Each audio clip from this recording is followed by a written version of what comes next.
Hello and welcome to American Culture Tips and the American Classroom. For the next little bit, we are going to talk about 4 aspects of American daily life.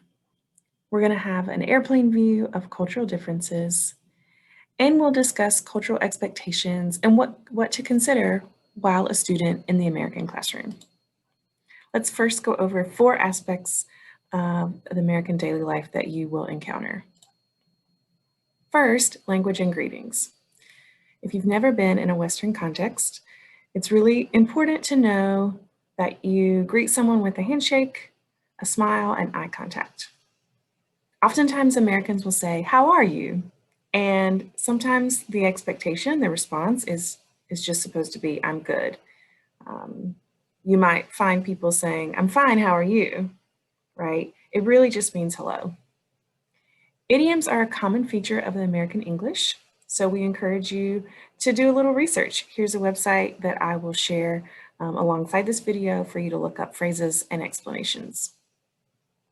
It's also common for people to say hello and smile at strangers, especially in the southern part of the United States. And just like these photos, you'll see even people hug strangers as they first meet, or someone who's a friend of a friend. You can find them hugging. All right, let's talk about cars and transportation. It's important to know that many people in the US drive a car and need a car to get to work and buy necessities like groceries. I often say there are driving cities and there are walking cities. So coming to Columbia, South Carolina, we are a driving city. There is public transportation, but the majority of the people living here have a car or use a car to get around. Americans drive on the right side of the road, and generally we follow the traffic laws. In some countries, it's important to know that honking is polite, but in the US, and this also is dependent on the city you live in, using the horn is really minimal, and it's only to avoid accidents or to get the driver's attention. Sometimes the use of a horn is considered rude. And if you are parking at the University of South Carolina, there are designated parking lots and garages. So we encourage you to visit the Parking and Transportation Services website on how to get a parking pass. You're also encouraged to register any sort of vehicle that you will park on campus, including a bicycle, a moped, or a motorbike. Food culture. So I'm not sure if you recognize some of the dishes in this picture. I'm happy to explain, but this is Southern cuisine. Gratuity is expected at many sit-down restaurants. So this is new to some people, but a tip is added on or is expected to be added on to the final bill for restaurants that are sit-down restaurants. So if you're going to a counter to order and you get your own food and take it to the table, tip is not expected. It's sometimes suggested, but it's not required. American drink and food portions are often considered large compared to other countries. And it's really common to see people at a restaurant take a to-go box because the portions are so large, and it's not considered rude to take food home with you. It's actually sort of expected at some places. The legal drinking age in the United States is 21 compared to the legal age of 18 in other countries. Some popular grocery stores you'll see, Food Lion, Publix, Walmart, but there are actually a lot of grocery stores in Columbia, South Carolina. So it really depends on the neighborhood that you live in, which grocery store you might find. All right, what about money culture? So it's important to carry a small amount of cash and have a debit or credit card with you. Some restaurants accept cash and credit card both. Most places will accept cash, but it's really common for most Americans just to use a debit or credit card to make purchases. International students can apply for some credit cards, but often you need a social security number to receive that card and to receive a credit score. So definitely inquire of the bank or the company that you're applying with to know what documentation you need. Sometimes personal checks are used to pay rent or to give gifts or avoid fees. So if you open a bank account in the US, you will have the option to have a checkbook associated with that. But I will say the use of checks is becoming more and more rare. Typically, Americans pay for goods with bills or cards, but not coins. So coins are really rare, although if you want to park downtown, there are coin meters for parking. Some of them have the option of paying by card with an app. All right, so let's talk about just that airplane view of culture. So we're jumping right in. There is a concept called high and low context cultures. It was presented by writer and expert Edward T. Hall, and he said that there are high context cultures and low context cultures. High context cultures are those who really value long-lasting relationships, spoken agreements, and where cultural patterns are ingrained and slow to change. Low context cultures are they value shorter relationships, they're less dependent on context, really value written agreements, and really cultural patterns change faster and more often. This is another view of high and low context culture presented by Erin Meyer. She wrote the book, The Culture Map, and you can see this comparison. Now, this is a broad generalization of countries and cultures around the world. However, if you consider these countries as a whole, there will be some common themes where you can categorize cultures. Erin says you can only understand culture by comparison. So for example, you see the United States is considered a low context culture, where communication is precise and simple, and messages are expressed and understood at face value. However, if you isolate the southern United States, in my opinion, we are much more of a high context culture.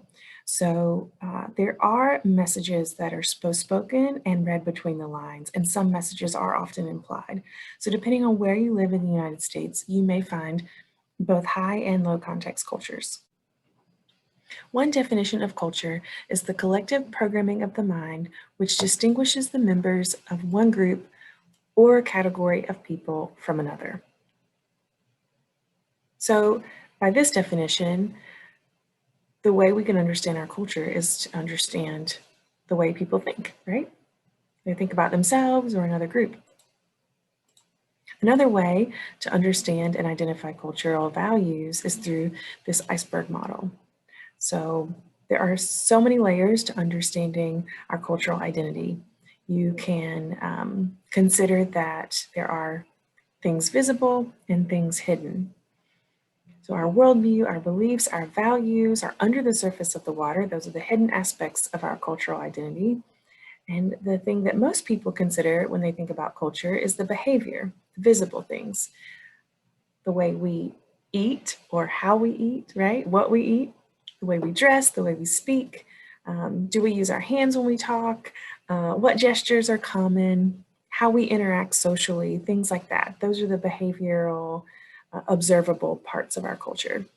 But really, in this image, you can see the majority of our cultural identity is below the surface of the water, our worldview, our values.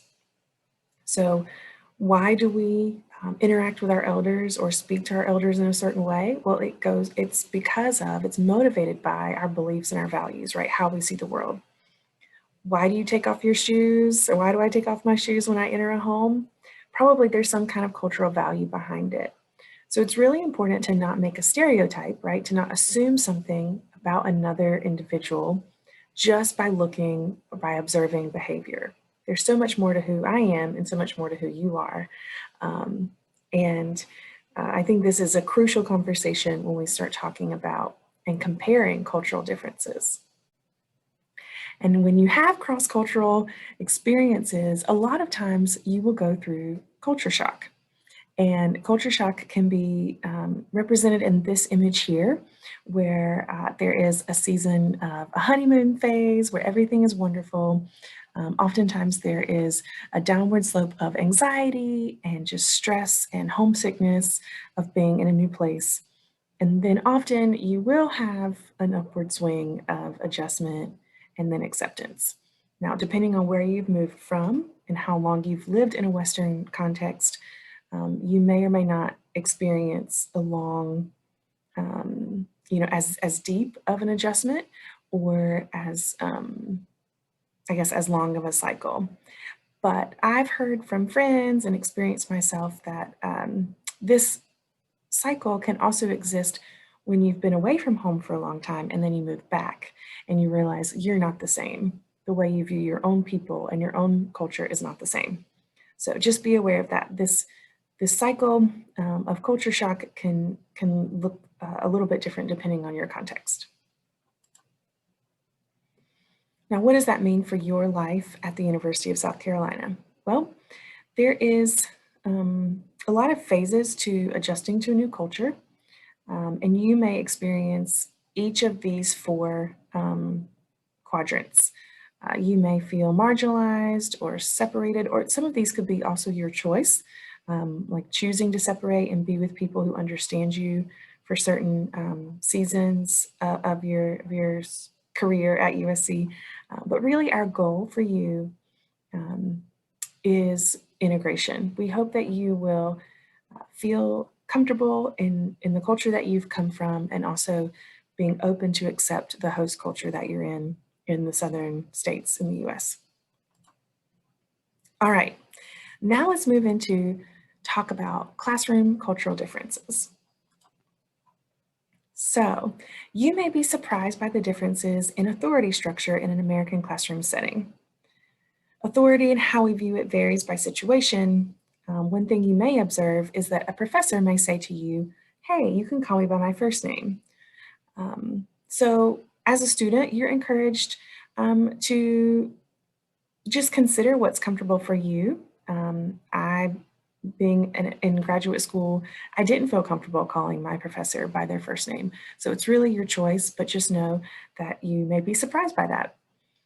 Students are often encouraged to speak up in class. You may even see your classmates challenge an idea that the professor presents in a discussion, but this challenge, of course, has a limit. The professor is still seen as the authority and the expert in the room, but there is more of an egalitarian approach in a lot of classrooms. That's the blue side of this image.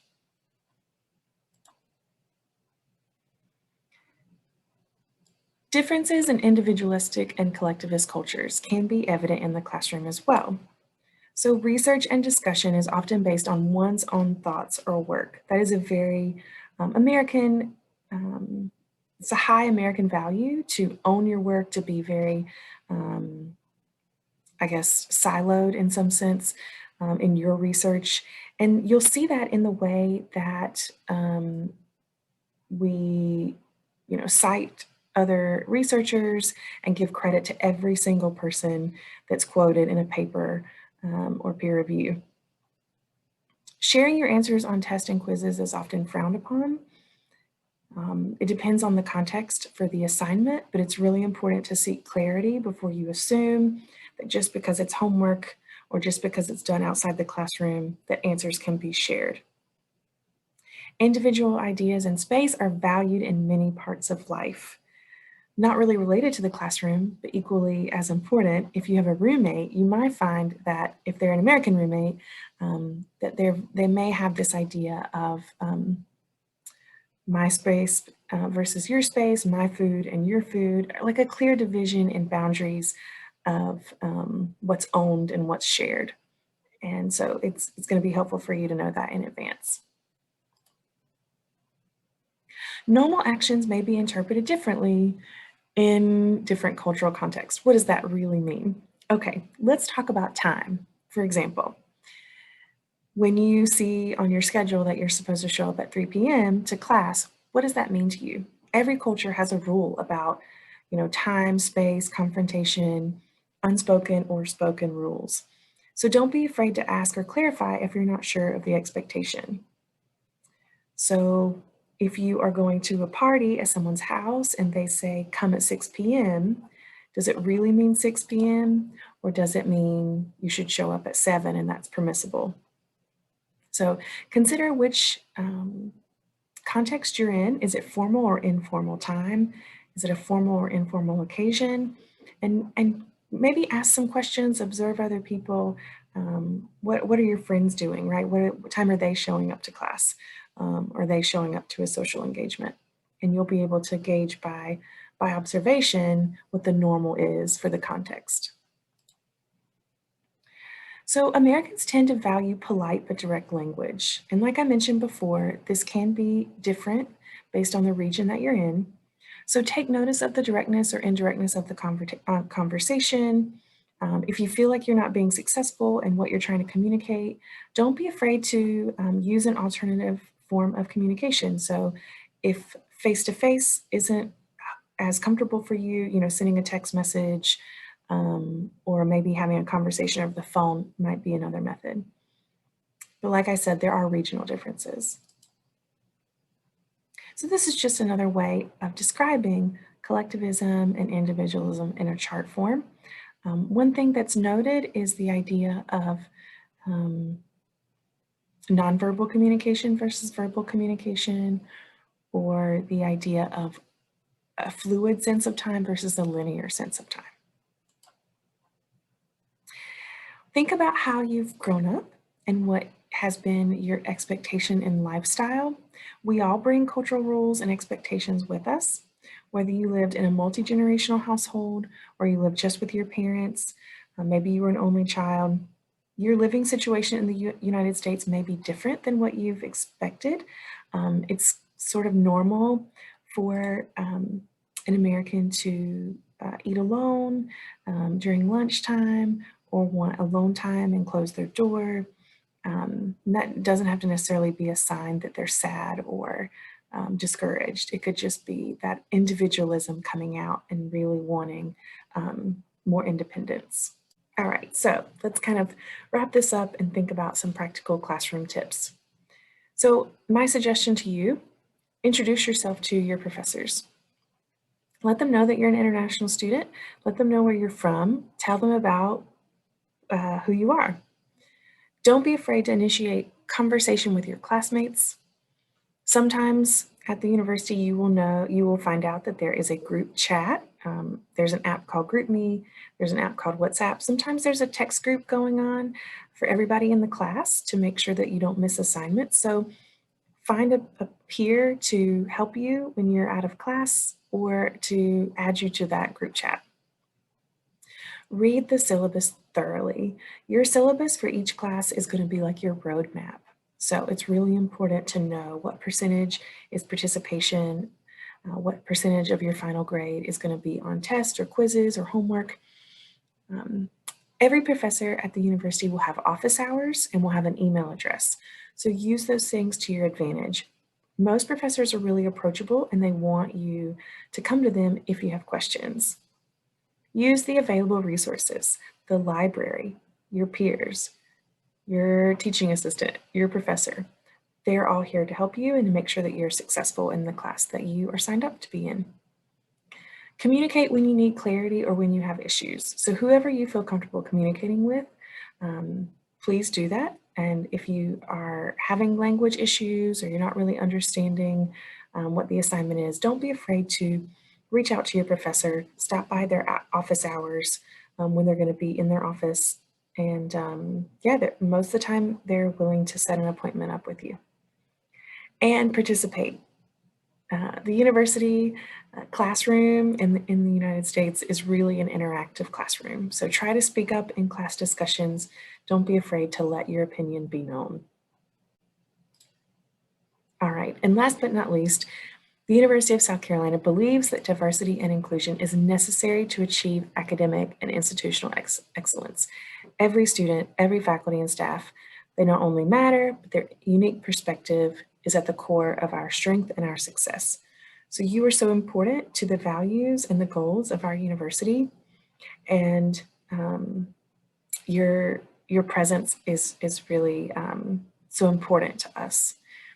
Unfortunately, there are situations of hate incidences. We hope that that's not your experience here at the University of South Carolina, but if you do find yourself in an In a circumstance like this, please do report this on the incident report link here on the slide. Again, you're always welcome to come and talk to International Student Services staff. We are happy to help you navigate a complex situation like this. But overall, we want you to know that your presence is so important in the classroom and your contribution is so valuable. Thank you so much for being a part of this presentation and learning along with me as we navigate cultural differences.